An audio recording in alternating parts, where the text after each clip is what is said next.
Salam. Bugün izləyicilərimizin sualını Azərbaycan Respublikası Qida Təhlükəsizliyi İnstitutunun Sertifikasiya şöbəsinin şöbə müdiri Vüsal Əmirxanov cavablandıracaq. Gəlin birlikdə dinləyək. Salam Vüsal bəy. İzləyicilərimizin birinin belə bir sualı var. Mən restoran işlədirəm. Akt əməkdaşları yoxlanış zamanı mənə bildirdilər ki, qida ilə təmasda olan əməkdaşlar gigiyenik təlimlərə cəlb olunmalıdır. Bu nə deməkdir sizcə?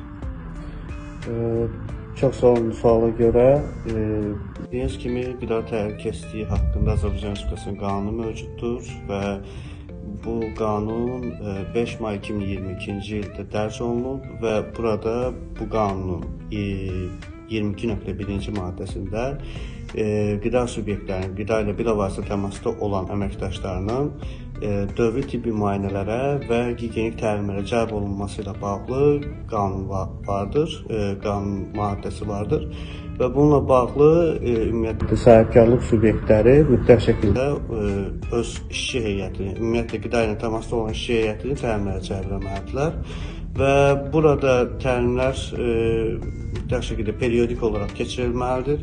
Azərbaycan Qida Təhlükəsizliyi İnstitutu olaraq bu qəbildən gigiyenik təlimləri təşkil edirik və gigiyenik təlimlər bütün işçi heyət üçün, qida ilə təmasda olan işçi heyət üçün məcburi qaydada keçirilməlidir.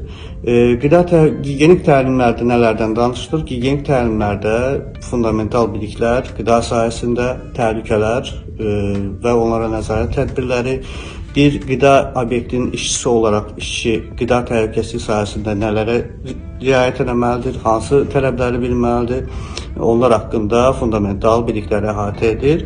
Ümumiyyətlə Qida Təhlükəsizliyi İnstitutu olaraq təlimləri uğurla başa vurmuş əməkdaşlara 2 illik etibarlığa malik sertifikat təqdim olunur və bu biliklər də qiymətləndirilməsi nəticəsində ümumiyyətlə bilikləri imtahan nəticəsində qiymətləndirilir və ondan sonra 2 illik etibarlığa malik sertifikat verilir.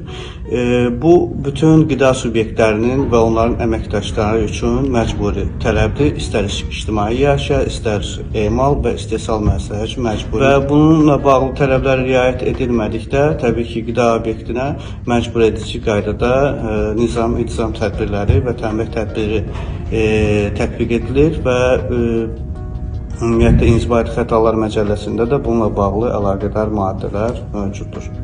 Təşəkkür edirik cavablandırdığınız üçün, çox sağ olun. Sağ olun.